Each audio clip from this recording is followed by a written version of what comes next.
Welcome to the SportsBros Podcast with your host, the head of creative, Eddy Kool. Also, the almighty B-Live and the money man, Scotty D. And now, without any further ado, here they are, the SportsBros.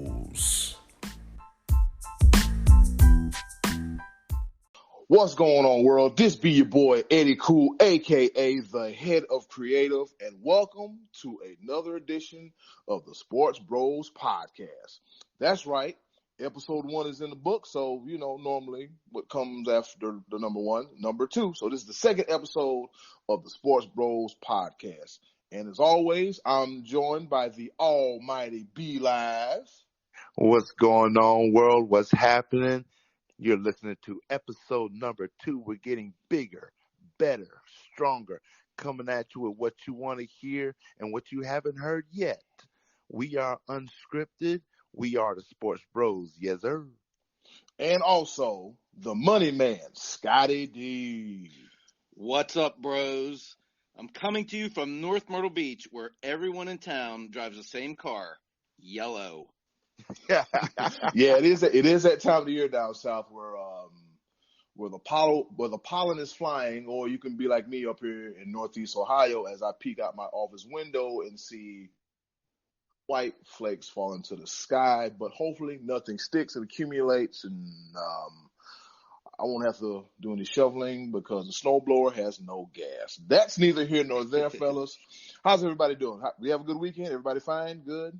Lot to talk about from the weekend. It was a great sports weekend, and I'm looking forward to sharing you guys' thoughts, see what you thought about what was going on this weekend.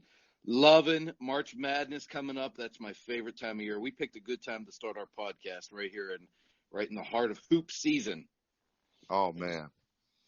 Man, I'm telling you, dude, it's been nothing but pandemonium all across the airways, man.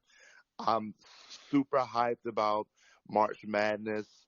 I get the luxury of working at a sports bar, so I've got TVs here, there, and everywhere. Got all the games going on right now. I've told everybody we're going to have the sound on and everything. Quick shout out to Max Beach up here in Fayetteville, North Carolina, where you'll have 4 seasons in one day. But that's how we do it here in North Kakalaki. Quick shout out to South Carolina. That's my true home still. But I've been here long enough, and I'm just like, all right, do I wear my coat? Do I not wear my coat? Do I wear the hoodie up? Is it going to rain? Oh, it looks like sunshine today. Who knows? It might last for a couple hours. But, man, between March Madness, between NFL free agency, between baseball spring training, between pro basketball, pro hockey getting into the end of their season, going for the playoff push, and LeBron James not making the playoffs. Ooh. It's just been an exciting time in sports. I threw in a jab in there. My bad. You know what? My bad, Scotty D. Yeah, thanks for that one. Thank you. Speaking of jabs and throwing things, it's not a good time for Scotty D right now because he told me about his Pittsburgh Penguins, but we're going to save that towards the end, all right? We'll get on track. Yeah. All right, guys. First topic we're going to hop into, like I said, we got March Madness coming up. But first, in the week of the NFL free agency period, it began Wednesday at 4 p.m. where all deals that were proposed have become official. And the biggest one, other than AB going to the Raiders, is Odell Beckham Jr. getting traded to the Cleveland Browns. And also, the Cleveland Browns, they just want to sign everybody. If it ain't nailed down, the GM wants to sign everybody. All right, we're going to kick it off with you, Scott. Yeah, man. If you're Cleveland, you would know this better than me. You're up there in the heart of this, but man, it's got to be an exciting time to be Cleveland. 2 years ago, they won 0 games. Last year, they kicked off the season excited because they got a tie, and now they are pretty much the odds-on favorite to win that division, if I'm not mistaken. I think Vegas already has them set as the odds-on favorite to win that division. On paper, you got to say they look pretty darn good. They built up the defense and the offense suddenly with Odell, Jarvis Landry, Joku, Duke Johnson, Kareem Hunt, well, he's down the road here, but I mean, he should be good after 8 games to come in with some fresh legs. Chubb, I mean, I think they, I think Odell had worn out his welcome with the Giants, but I think he might be just what the doctor ordered for Baker. He's going to bring a little bit of extra swagger to that offense, some confidence. I don't see any reason why Cleveland isn't legit as far as trying to make the playoffs next year, making a little run. Be Live, what you got? I agree with you absolutely. I'm jumping on that hype train. You know what? Like Cleveland has been making moves. I actually said it a year ago when right after they went 0-16 that they were making moves, that they were going to be a playoff contender in 2 years. And if the predictions have not come to pass, I thought Cleveland was dangerous last year. I will say this, and I'll be the first to admit it. I was pleasantly shocked about Baker Mayfield.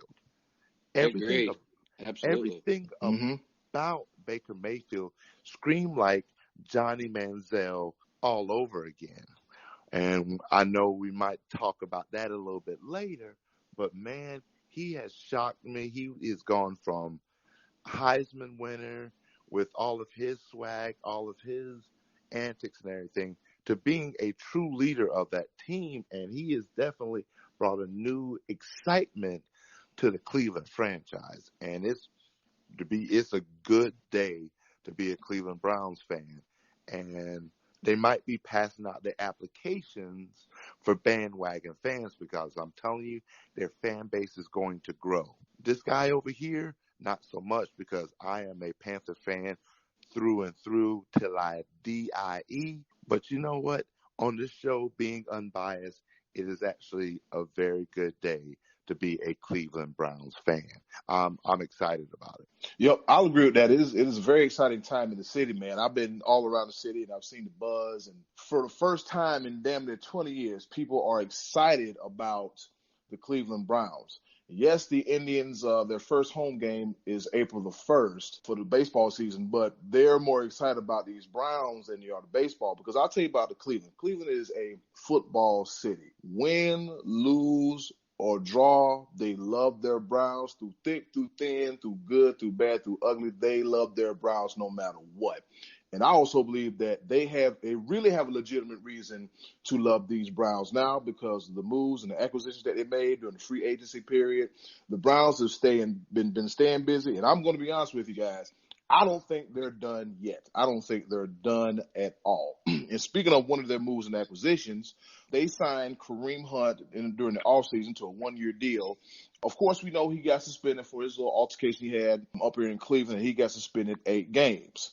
Now, the question is, do you think the 8 games that he got suspended, was it fair or not? Be Live. You're batting off in the leadoff spot. Here's one thing I'm going to compare and contrast because, 8 games, we've seen the video, we've seen the situation that happened. There's been all kinds of stories behind it. But I really want to compare Kareem Hunt to Ray Rice.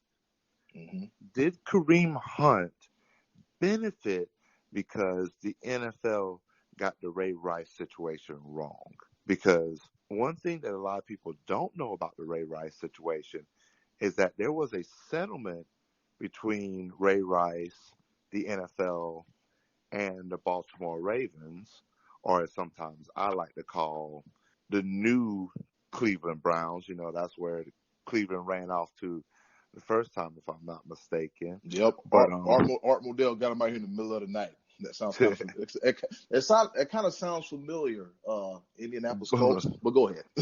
But yes, but it was with Ray Rice because they ended up punishing him twice.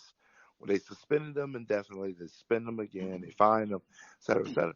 I mean, both very similar incidents caught on tape and everything. The one difference is that Ray Rice, when he got suspended, he was 27. Kareem Hunt, 23. They both were Pro Bowlers in the season beforehand. But Ray Rice never played a game of football after that situation. Kareem Hunt, 8 games. I don't know what direction the NFL is trying to go on. Like it's the land of second, third, fourth chances.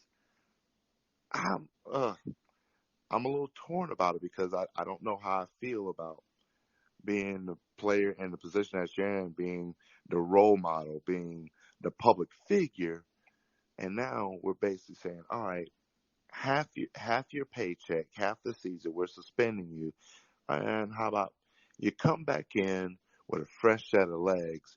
And the way the Cleveland Browns are set up right now, they could easily, with that running back core, they could easily be right in the middle of a huge playoff push and then getting back the talent of Kareem Hunt and really doing some things. So he could easily go from an assault, going from a female assault to Super Bowl champion. I'm telling you right now, that could very well happen. So I don't know. I really think I'm a fan of you losing an entire season, at least for something like this. Mm-hmm. Because I mean, it's just bad. It's bad eyesight in the public. Really, you should lose an entire season. Come back a season after that, rehabilitation, et cetera, et cetera. 8 games, I think is not enough. Oh, not enough. Okay, what you think, Scott? I actually was a little bit surprised that it was 8 games. I thought it would be more. Just based on what, like he was saying, this is what we saw with Ray Rice a few years ago, how they suspended him, and then the video came out, resuspended him. That whole thing was just kind of a NFL PR nightmare, the way that whole thing played out. And yeah, I guess because this was on video, and we actually saw with our eyes what happened, I thought that they might give him an entire year. I guess I feel like 8 games is probably a little bit on the light side, but at the same time, it wasn't as – I hate saying this. It's not as bad because what Ray Rice did was just knocked out his fiance. And Kareem Hunt just kind of threw a kick at this girl. And it was bad, but, she – if you see it looked like she kind of was instigating and he lost his mind and just threw a kick at her. And it was horrible, and I thought he should probably have gotten a year. But if you're comparing it to Ray Rice, then it didn't look as bad. I don't even think this girl, he didn't knock her out, did he, when he kicked her? I think he just kind of threw a kick and pushed her back, if I'm not mistaken. But yeah, he just he kind of just kicked her and pushed her back, as opposed to Ray Rice, where he just just went full on MMA and drug his wife out the doggone elevator like a caveman would. Yeah. It's just I don't think it was quite as egregious, but having said that, you can't lay your hands or foot on a female, and I thought Roger Goodell would go harder on him on this one. So yeah, I'm a little bit surprised that it was only 8 games, but you know what? In a year from now, it's going to be one of those things that's going to start to be forgotten. Eventually, in the NFL, if you win and produce, then they start to forgive and forget your past transgressions. Didn't happen for Ray Rice, but his like you said, his production was starting to dip at that point. He was older in his career than Kareem Hunt, and Kareem Hunt's fast, boys. He's going to be good out there in Cleveland. So, yeah, I think probably it should have been a little bit more. I agree.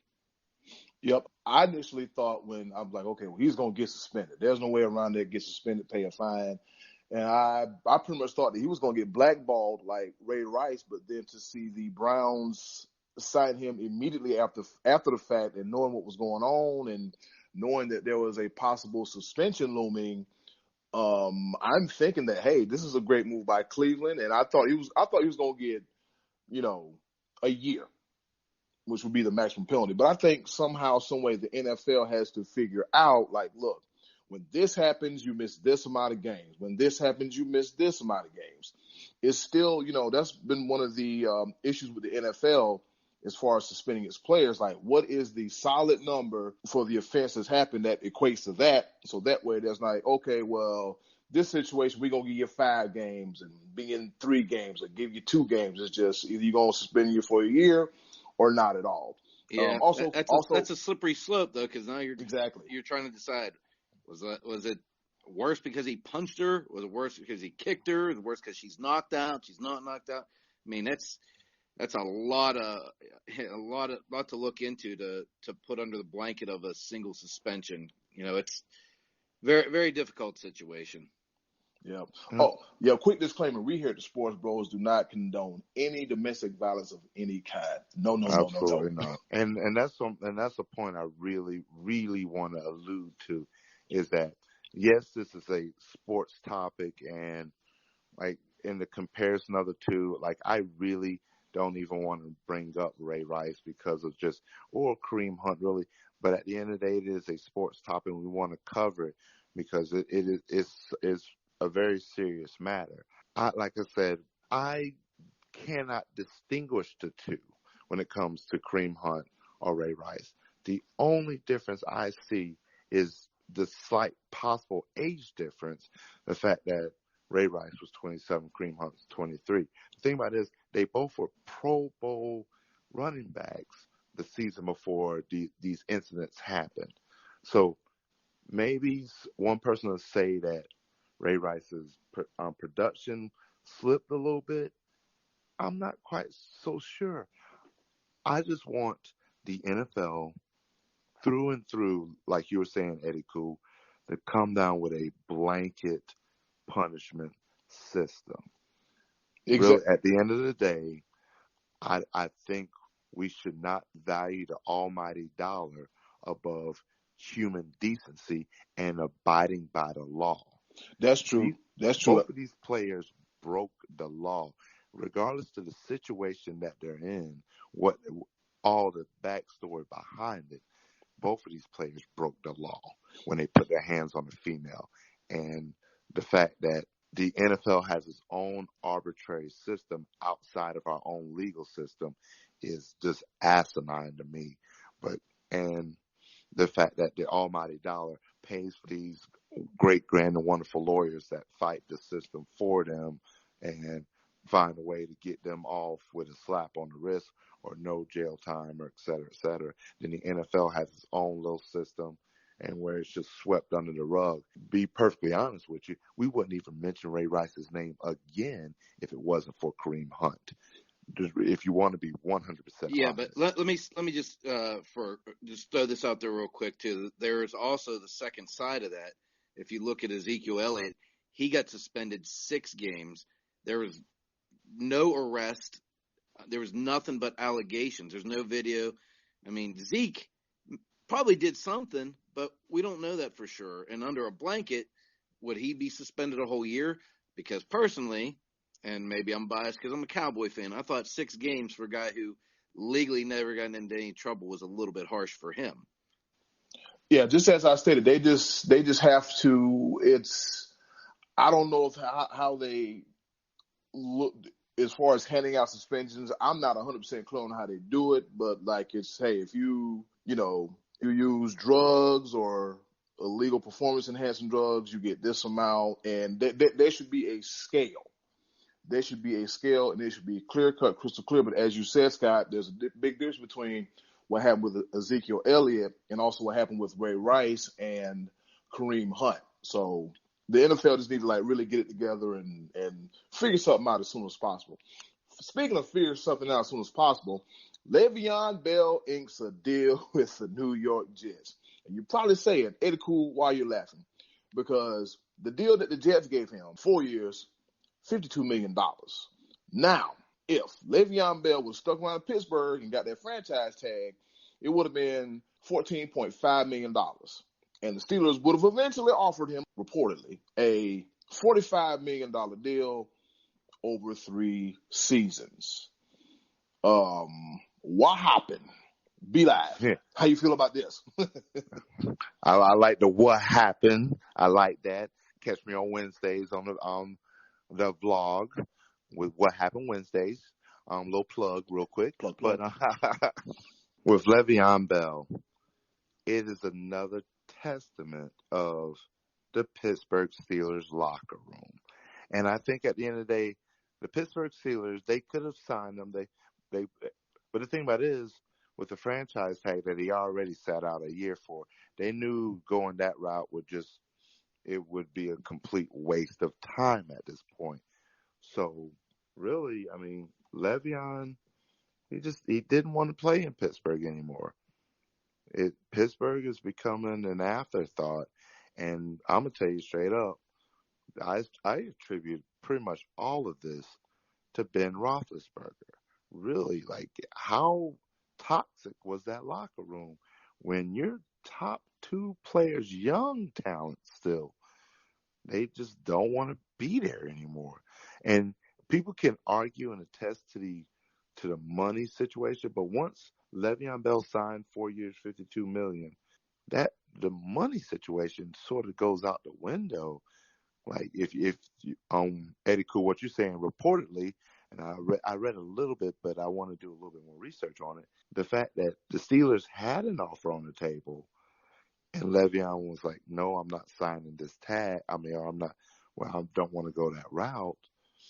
Man, that's just a testament, because I don't know, New York Jets, Sam Darnold. I mean, it is New York, really, technically New Jersey, East Rutherford, but still close enough to New York to be around the bright lights.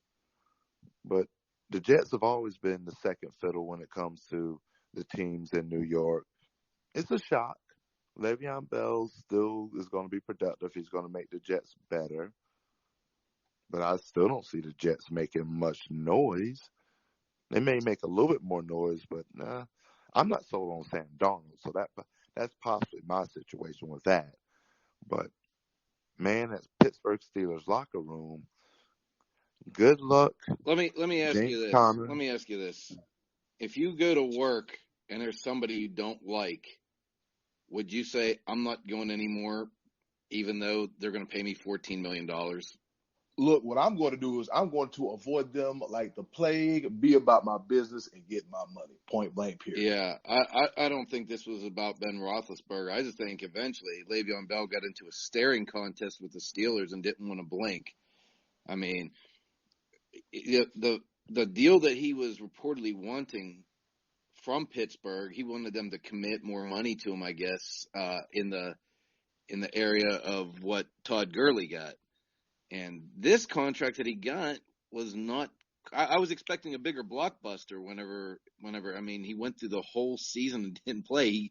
He decided to forgo that whole amount of money to get to this opportunity. I just thought it was going to be a bigger blockbuster deal than he got. I'm a little bit surprised by what he got. Now, he might be happy with it. He's saying he's happy with it, but you take $14 million away that he can never remake. And I know that a lot of people argue, well, he could have got hurt. What if he would have got hurt and couldn't get the long-term deal? Well, what if he didn't? What if he played 16 games for the first time and helped them make the playoffs and then made postseason bonus money? I did not like the precedent that was set of sitting out a whole year, because football players should be playing football, and the dude is in his prime, and I think he was part of what made that locker room toxic. I think the Steelers locker room is going to be better this coming year, minus Le'Veon Bell, minus Antonio Brown.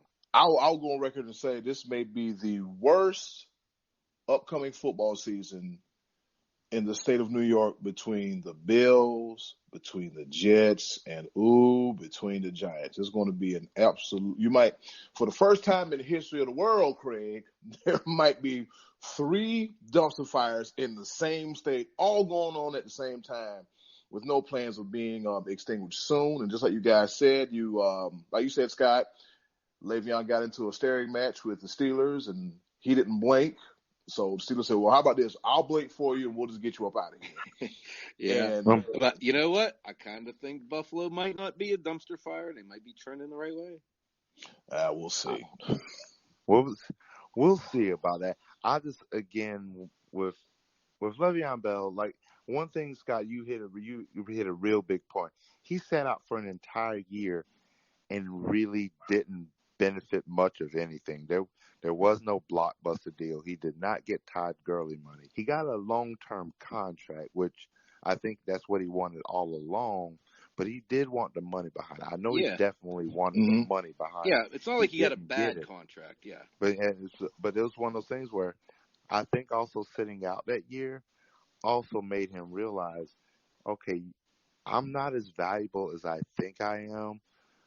Because, I mean, really, Todd Gurley is on the upside. And really, good Lord, Todd Gurley, with him getting hurt and basically being a no-show in the Super Bowl and Yeah, and the Rams still made it to the Super Bowl, right? Yeah. Yeah. They made it, but man.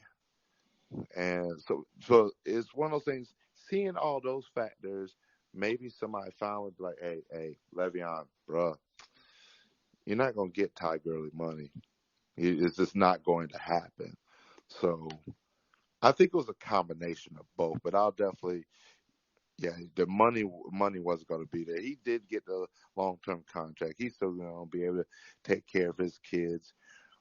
Eddy, Kool, to your point, with if you worked at a job and you didn't like somebody at that job, we don't have the luxury of having 31 other companies vying for our talents. That's true. That is true. Man, I'm telling you right now, if there was a bidding war for your boy, but I'm telling you, so I mean that's one of those things about having that talent, skill, and everything. Like I do get a couple of emails in the mail saying that, you know what I'm saying, they would like my services after seeing my resume, but then if they knew the whole track record, then hey, I don't know, you know what I'm saying. Some of my qualifications, et cetera, et cetera. But so to that point, some people have to settle for the situation that they're in, but some people, they may be in the position to have that negotiating power. Le'Veon Bell was on the other side of that. His negotiating power was starting to lack a little bit. So I think there were winners in the entire situation. Did Pittsburgh receive anything? No. Or did they end up just having to they had to let him go just flat out because they went ahead and cut him loose. Yeah, they wouldn't. Yeah, they just because they weren't gonna tag him. They weren't gonna transition tag him at all. So they just cut him loose. So yeah, that's rough. Yep. And speaking of getting cut loose, earlier in the year, Johnny Manziel got cut loose. From the CFL. But guess what? He didn't stay loose too long. Johnny Manziel is slated to play in the Alliance of American Football, the AAF, or as I like to say, the Alliance. And he will be on the roster of the Memphis Express, the 1-5 Memphis Express. Scott, do you think this is the end of the road for Johnny Manziel, or what? Yeah. Let me just throw these names at you right here. Tim Tebow, Matt Leinart, Jason White, Eric Crouch, Chris Winkie, Gino Torretta. You know what they all had in common with Johnny Manziel? Heisman Trophy winners. Heisman Trophy winning quarterbacks. That means they were all good at football in college and not very good at the professional level. I don't really have any interest at all whatsoever in this new football league that Johnny Manziel is going to go play in. I know you guys have watched opening night and have talked about it a little bit. I've yet to see a game. I have no interest in that football league at all. And I have almost the same amount of interest in Johnny Manziel. This is a guy who, in the NFL, I believe, had 7 touchdowns, 7 interceptions in his career. And in Canada, 5 touchdowns, 5 interceptions. And he was such a D-bag that the whole country kicked him out. He's not just banned from one team. He's not allowed to play in Canada in that whole league.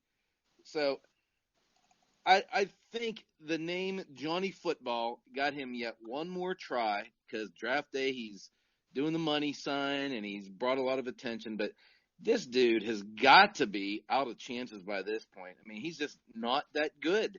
He's just not. And in the 2014 NFL Draft, when the Dallas Cowboys came to the podium, I was sweating bullets. And they drafted Zach Martin from Notre Dame and did not say Johnny Manziel. And I am eternally grateful that did not happen because I did not want any part of Johnny football, and I don't want any part of him today. So, end of the line, this might be the last time I ever say his name on this podcast. Be live. Your take on Mr. On the one Johnny Manziel. Johnny Manziel. I called this years ago and nobody listened. He was a flash in the pan. Congratulations on the Heisman Trophy. That is an incredible, incredible achievement. But I knew without a shadow of a doubt this guy was going to be terrible.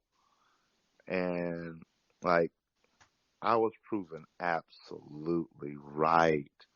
Like, his mental game was not there from Jump Street. And it just kept on ballooning. And one thing that did not help him out at all, this right here, him going to the AAF and still getting yet another chance to play football, I blame ESPN.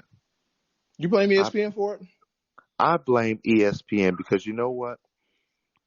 His name, because for whatever reason, garnered enough for the ESPN pundits.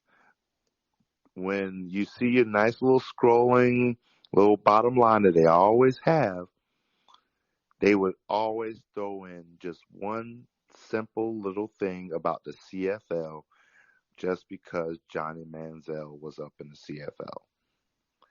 And they kept doing it. He sucked at life in the CFL. Ooh. He was absolutely horrible in the CFL, yet ESPN continued. Bottom line. That's the thing about it. Like, Bottom line. I just feel that I understand circumstances and situations of athletes and things happen.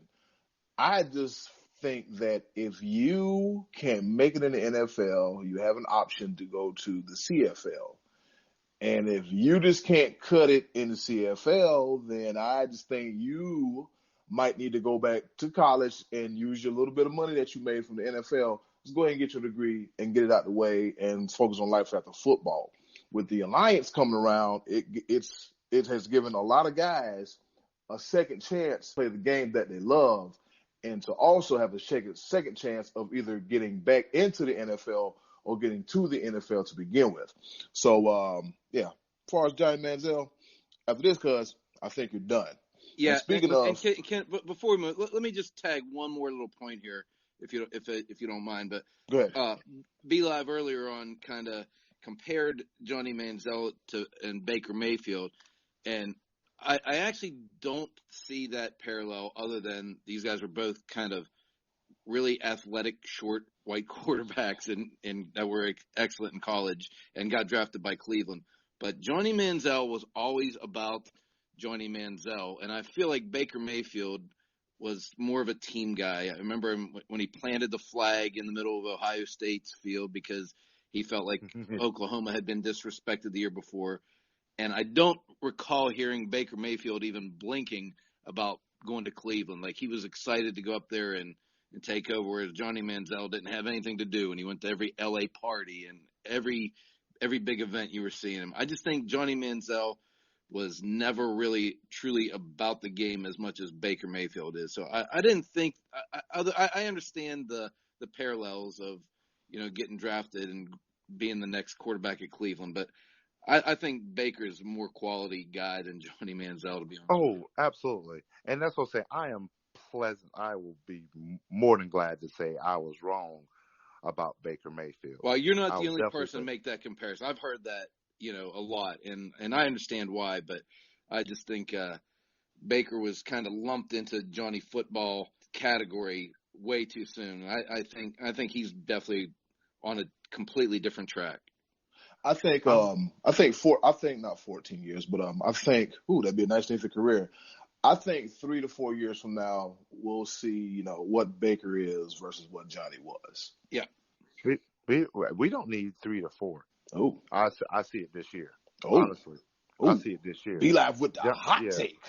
I'm telling you, I would not be surprised to see the Cleveland Browns in the AFC Championship game. Oh, I almost No. fell out my chair. Wait a minute. Hold on take. now. Hold. Hot take. No, I kid you not. You heard it from me first. But let me put a pin real quick. When I say this about Johnny Manziel, this right here, I'm just being honest, being flat out 100% honest. This right here might be the death of the Alliance. Oh, the death knell, known as Johnny Manziel. The death knell. This right here, the fact that the AAF, they reached out to Tim Tebow, that fell flat. They reached out to Colin Kaepernick, that fell flat. Because he won a bunch of money and the Alliance just ain't got the money. But the thing about it is, the fact that the Alliance reached out to Johnny Manziel, I think, because what it sounds like is that the Alliance reached out to him. What does that say about the talent level and the draw of the Alliance to the point that they're willing to deal with a subpar quarterback at best when you have there's a ton of options out there.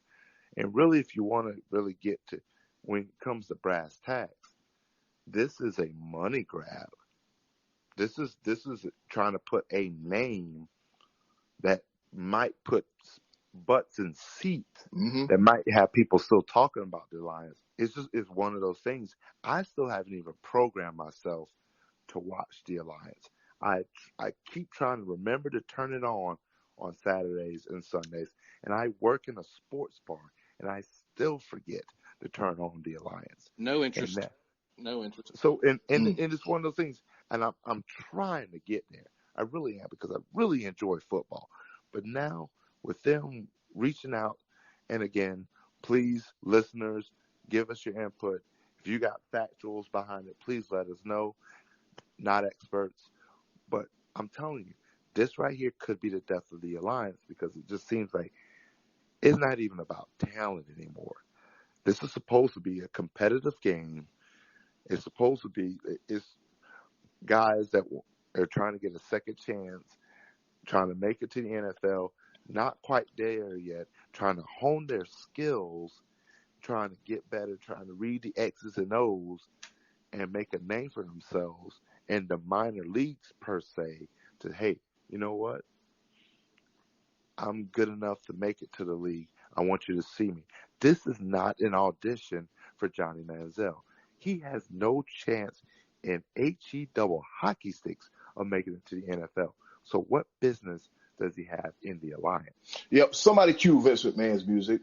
No chance, and you called it right. Speaking of second chances, let's talk about the return of Zion Williamson to the Duke Blue Devils at the end of the regular season to push past everybody, and I mean everybody, in the ACC tournament, en route to the Duke Blue Devils becoming the 2019 ACC Conference champions. B-Live, how do you feel about Zion, and can Duke go all the way with him at the helm? I'm going to say this as an unbiased commentator. Duke showed me through and through they don't have what it takes to go all the way. Ooh. They do not. One thing I will say, I give them the utmost props and respect. Thursday, Friday, Saturday, they banged out 3 games. Zion Williamson, 81 points in 3 games. Without question, the ACC tournament MVP. He is a beast. He is an animal. He's otherworldly. But when Zion Williamson was out injured, Duke was a completely different team. I agree. So I'm telling you right now, if I am every other coach in NCAA, in the big dance right now, I'm telling my players, somehow, some way, shut down Zion Williamson. He does not touch that ball. The only way he touches that ball is somehow in transition, he gets a steal or a rebound. But he does not become part of that offense whatsoever. And this is one of those things where you've seen it. You've seen the proof in the pudding, or where they're just a completely different team. And the fact that North Carolina, even with Zion, it came down to the wire at one point. Here's the one game I really want to see. I wanted to see, in the final, I wanted to see Virginia against Duke. I wanted Virginia to get a third crack at Duke because I think Virginia would have the tools to beat them. I think there's a couple other teams out there that, like, there's going to be a team that's definitely going to outshoot Duke. North Carolina went ice cold in that semifinal game against Duke and still only lost by 1 point. Let somebody get a hot streak against Duke. Duke can't shoot the ball. It's already been proven.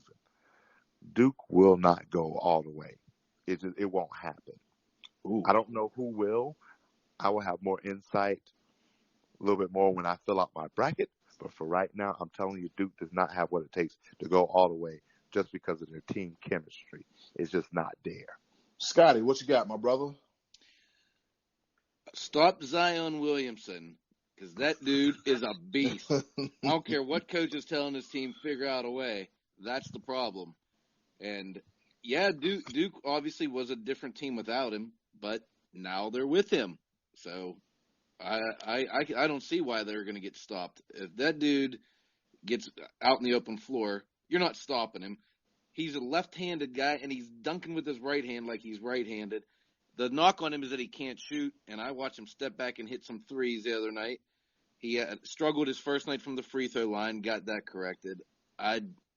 It's not like they lost to a scrub team when he went down. North Carolina is good. I mean, you made that point for me. You said North Carolina almost won with him. That's because North Carolina is good. It's not like Zion went down and they started losing to a bunch of scrubs. They lost to good teams. So with Zion in there, I think, man, he makes the game exciting. Isn't it exciting watching that dude get the ball, watching him run the floor, make blocks, get his team hype?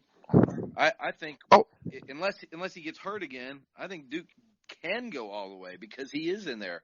And the rest of his team feeds off him. The rest of his team's good. They just play better with him in the lineup. Yeah, Zion is very much exciting to watch. I've kind of been in and out the sport of basketball for the past few years, and a guy like Zion, who's from the great state of South Carolina, is an exceptional athlete and gives me a reason to, hey, you know what? I'm going to watch this Duke versus Maryland game tonight, or Duke versus Florida State game tonight. He gives me a reason to watch it, and I'll admit he's a force. He's exciting, man. Yeah. Yes, exactly. B-Live, you got anything else chime in on Zion? Well, don't get me wrong about that. Like, I thoroughly enjoy watching. The dude's amazing. Mm-hmm. I might be slightly biased because you know what? He did throw a 360 against my Clemson Tigers. He was supposed to go to Clemson because he graduated from Spartanburg Day School, which is only about 45 minutes away from Clemson. And so I might be a little biased, but at the end of the day, biased or salty? Shut up. Shut it up. Anyway, he is otherworldly. Like, he's definitely the top talent in college basketball, bar none, without question. Number 1 draft pick, and I mean, he proved that in the ACC tournament. It's just it's the thing about the big dance. The reason why it's called madness is the simple fact that expect the unexpected. Something is going to happen that you will not see happening. And that's one of those things where there's a reason why Kentucky has only won 1 championship during this whole John Calipari one and done era. Because it's tough, man. It's tough, man. Year in and year out, man. I mean, think about it. You'll have teams like what's the team that went to the finals years ago? Was it George Mason? Yeah, they went to the Final Four. Yeah, George Mason, and then the South Carolina men's basketball team had that magical run of a few years ago. And Loyola Chicago was there last year. Yep. Not to mention, Florida Gulf Coast, Dunk City. I mean, that's the thing about it, man. When it comes to this whole tournament thing, anything can happen. And speaking of March Madness, the number ones are, as expected, Duke in the East region, University of Virginia in the South region, Gonzaga out west, and the Midwest region, University of North Carolina. And those are the 4 number 1 seeds. And the ACC showing its muscle once again by delivering not 1, not 2, but 3 number 1 seeds. And March Madness will be starting up soon. So are we going to get into that next week, fellas? We're going to talk more about March Madness next week as it unfolds? I think so. There's obviously we're going to see a lot over the weekend as far as I would assume upsets as usually happens and buzzer beaters. That's what makes this, in my opinion, the best sporting event there is. But if you would like me to go ahead and give you the spoiler, I will do it. I mean, if you guys want to hear my spoiler, you want me? I'm all for it. Spoiler alert! Spoiler alert! If Zion Williamson wears good shoes, Duke is winning the whole thing. Oh wow! Oh, I filled out my brackets last night, and I did not expect this to come out this way, but I've got Duke beating North Carolina again in the finals. I got Duke and North Carolina both coming all the way through, and I got Gonzaga and Purdue also in my Final Four. Stop me if you heard this one before. Number 1 Virginia goes down. It happened a couple nights ago. It happened a year ago. Virginia. Sorry, they're going to be on the outside looking in as far as the ACC number 1s. But Duke and North Carolina in the finals for the first time ever against each other. I got a question for you, fellas. Do you think that Virginia could be the new Gonzaga as far as getting so close only to come up short in the end? Well, I think they have to get to the end. Gonzaga came up. Right. Gonzaga was in the title game a couple years ago against North Carolina, I think in 2017, if I'm not mistaken.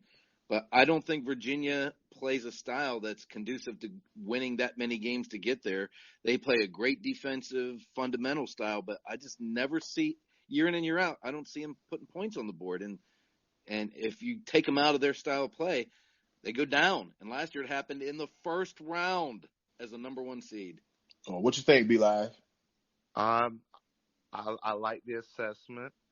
I would definitely it would be the greatest championship game ever if it was Duke Carolina in the national championship. I'm putting that on my bracket as well. And I think North Carolina edges it out in the championship game. Taking the Heels all the way. I like it. Like I think the Tar Heels they showed their resolve, and it's one of those things where they've already done it twice in the regular season without Zion. With Zion, 1 point, it would be easily, by far, the greatest championship game ever. One can only wish and hope. Sorry, West Coast, y'all don't even apply anymore. Ooh. That's going to be a segment at some point in time. I'm just talking about the rise and fall of the Pac-12 conference because they stink at everything at this point. But that's neither here nor there.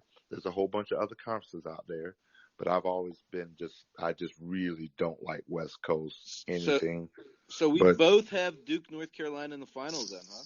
Yeah, I don't see, I really, like, Kentucky will give North Carolina trouble, but I've seen teams just give Kentucky trouble. Yeah. It's a strong possibility that Kentucky doesn't even make it to the point of facing North Carolina. Who you got, Eddy? Kool? I honestly think that Kentucky is not as strong as they once were, no matter how much talent they can buy. No much talent that they have. Mm-hmm. Oh, boy. I still think I'm with you guys, man. Duke, UNC.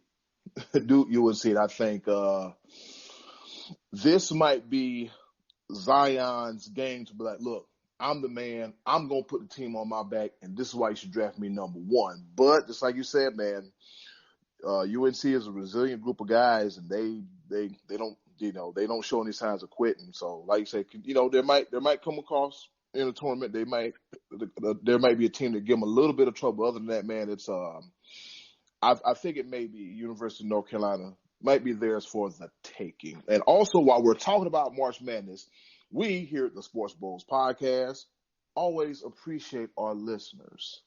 So through this whole tournament, we want to give the listeners an opportunity to once again be a part of the show like they always are, and give us your March Madness memories that you love and hope to see again. So what we want to do is give you a chance to be a part of the show, listener interaction, and tell us, the Sports Bros, your March Madness memories. And be live. How can they reach us? Oh, they can definitely reach us on our Facebook page, the Sports Bros Podcast. We're definitely active on that each and every day. You can also access your boy on Instagram or Twitter. This be your boy, be live. Take away the I, THSBEYABOY, be live. And then that I go straight to our Facebook page and everything. And so I link that up. And man, that's where we give you the answers to your questions, your comments. Also, if you'd like to, if you want to be featured on the Sports Bros Podcast, you can go to our Anchor FM website searches of Sports Bros Podcast, and you can leave us a voice message. And the head of creative, Eddy, Kool, with his editing skills, possibly could throw you directly into our podcast next week. So that's a nice little nifty feature as well. You So can be definitely. You can be all up in the show. Absolutely. So check us out on Facebook. Like I said, we're on Spotify, Apple Podcasts. Definitely check us out on Anchor FM. Utilize that voice message, man. If you want to get your voice heard, hey, check us out. We are by the fans, for the fans, the Sports Bros. Yes, sir. That's what we do.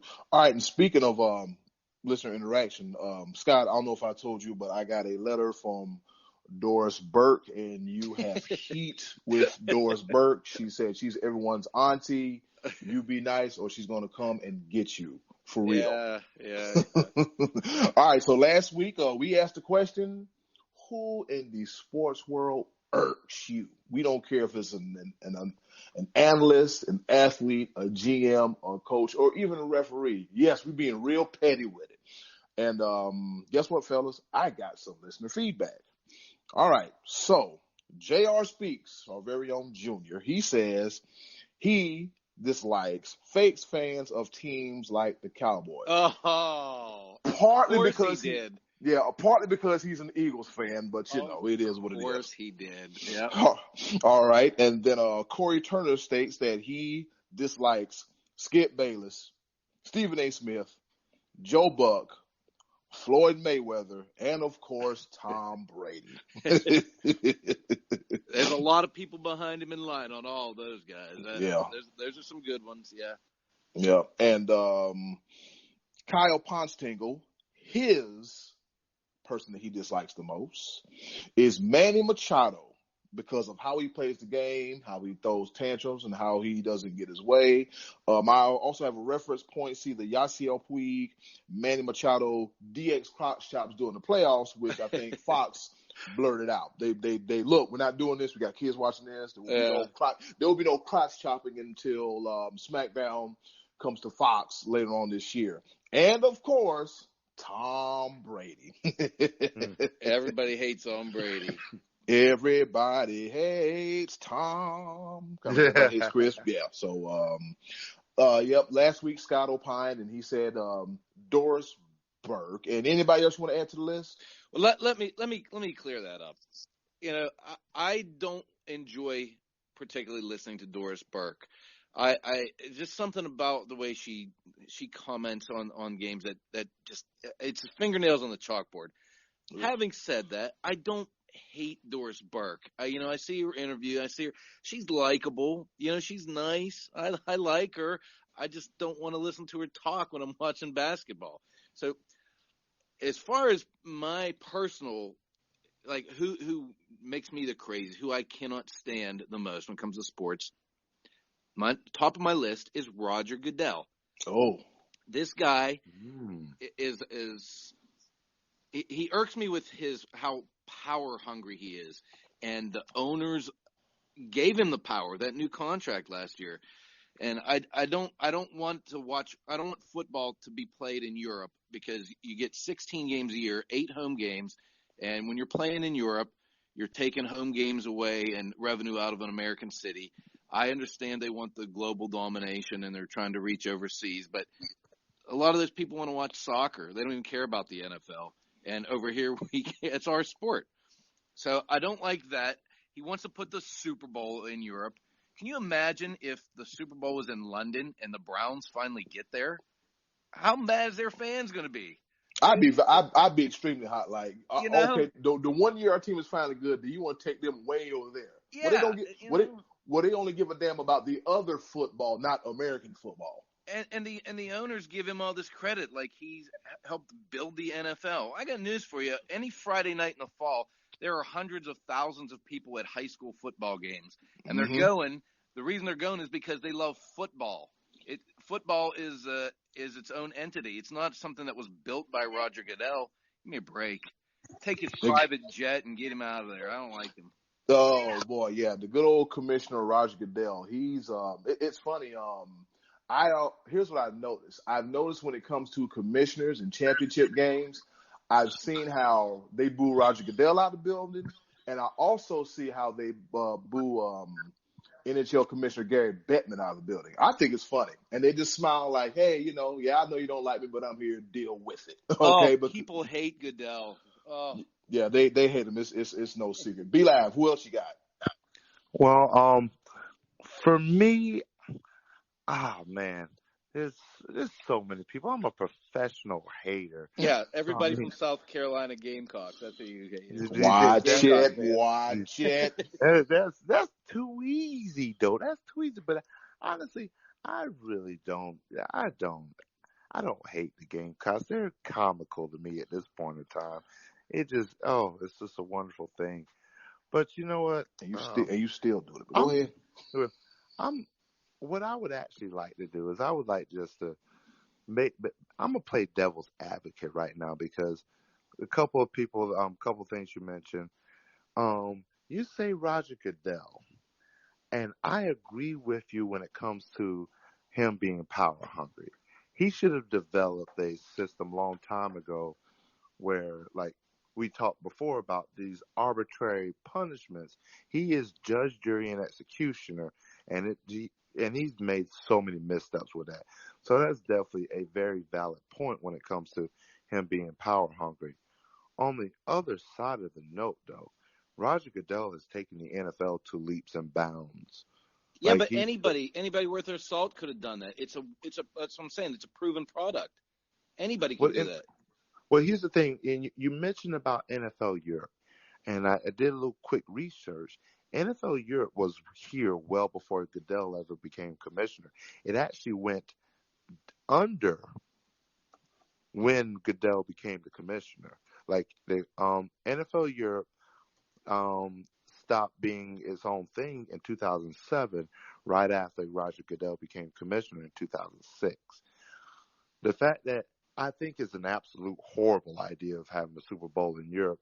He's exploring ideas to make it a global brand, which it's already proven that football in America is pigskin. Football everywhere else in the world is a white ball with black spots on it. Yeah, right. Yeah. So I mean that's proven. I get it. Yeah. They're trying to become a global brand is tough. The fact that we're going to have, I think this year we got 4 games in Europe this year. 4? Yeah. Ugh. At like 9 o'clock in the morning. So again, if your team is playing, you don't get to enjoy your normal every day or every Sunday experience in the fall, and that's not fair. I mean, baseball plays 162 games. If you want to take a couple of them overseas, so be it. But you only get 16 games a year in football, and that's our most popular sport. And you're essentially taking away 4 home games Right. from the teams involved. Yeah. And that was definitely a point that was made because I've been religiously studying because the Panthers are going overseas this year playing the Tampa Bay Buccaneers, and it's actually going to be Tampa Bay is the home team and Carolina is the away team. So there's still going to be 8 games in Bank of America Stadium, but Yeah. there's only going to be 7 games in, I think it's Raymond James Stadium in The Tampa big Bay. sombrero. Yeah. Yeah, big sombrero. Yep. So there's only 7 games in Tampa Bay, which that does suck for a franchise. Trust me, I'm trying to get tickets right now because I've never been out of the country outside of taking 2 steps in Mexico. But that and I mean literally 2 steps in Mexico.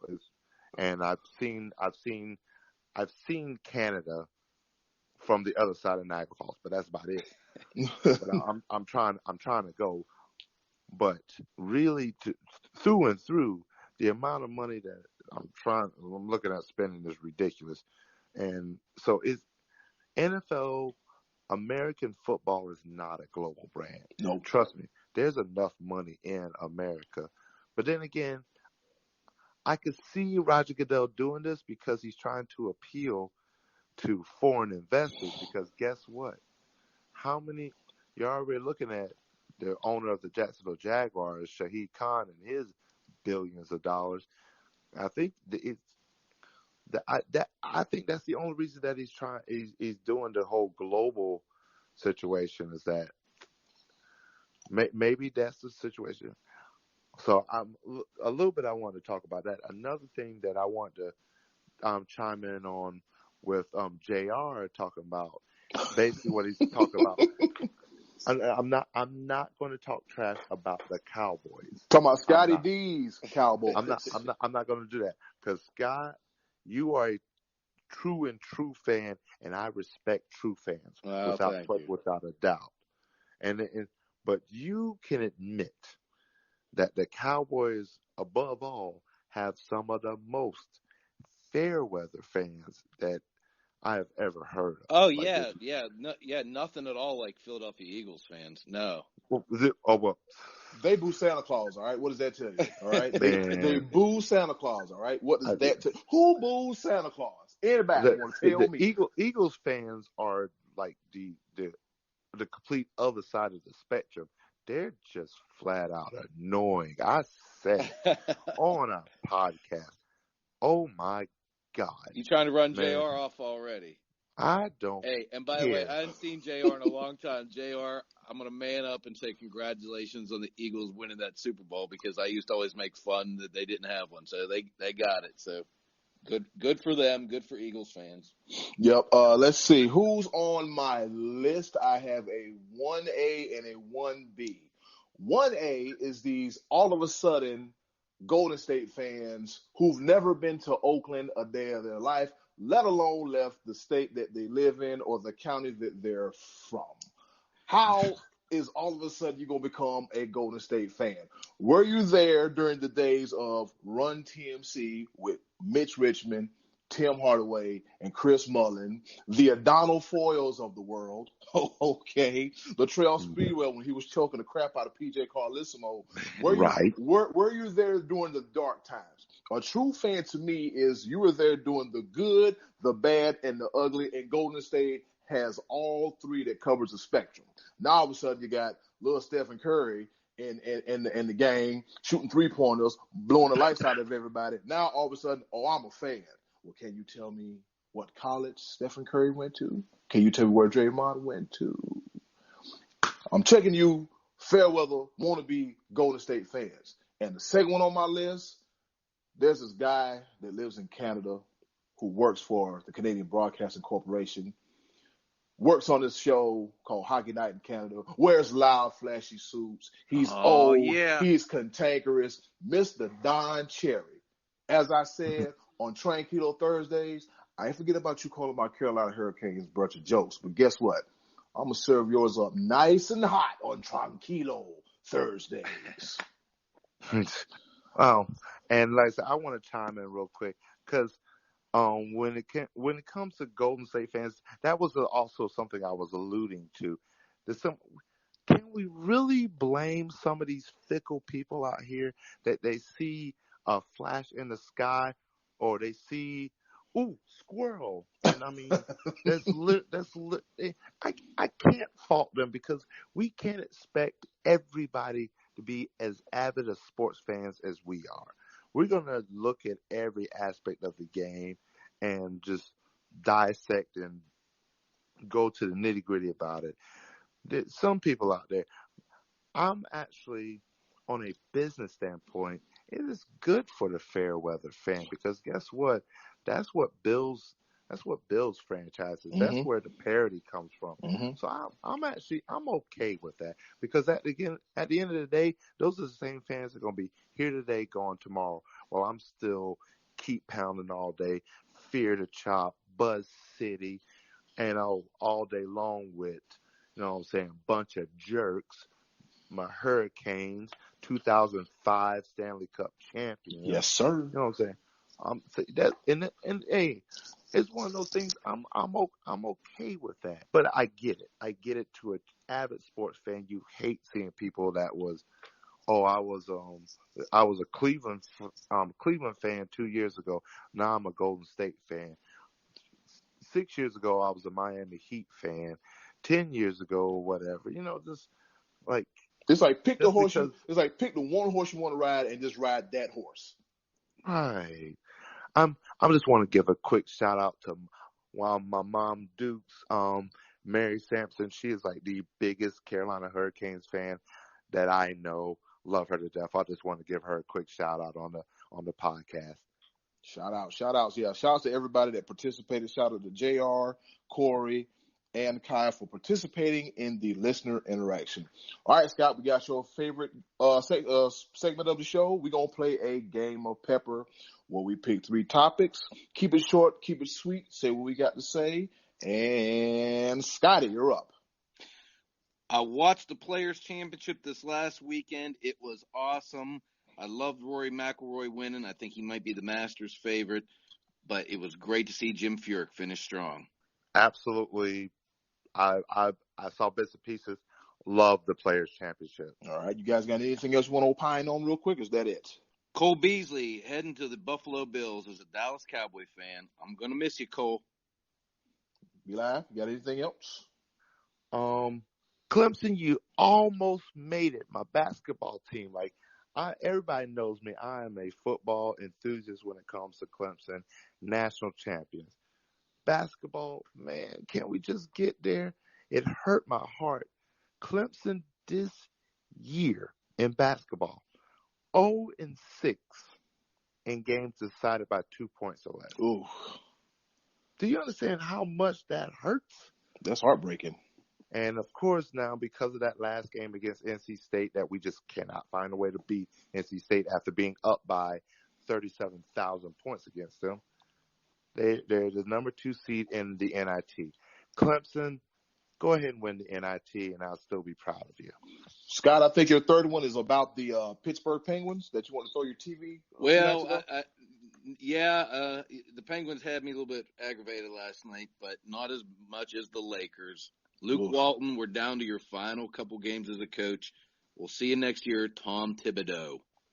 All right, my 3 things are Thomas Davis. As much as it hates me to see you leave Carolina and go across the coast, across the nation rather, and play for the LA Chargers, I want to wish you the best of luck. I was damn near in tears when I saw you on the NFL Network with that bolt up thing behind you. But look, man, you gave us 13 great years. You're one of the only athletes to have 1, 2, 3 reconstructive knee surgeries on your ACL and come back and still play at the top level. So best of luck to you, Thomas Davis. If anybody deserves it, you deserve it.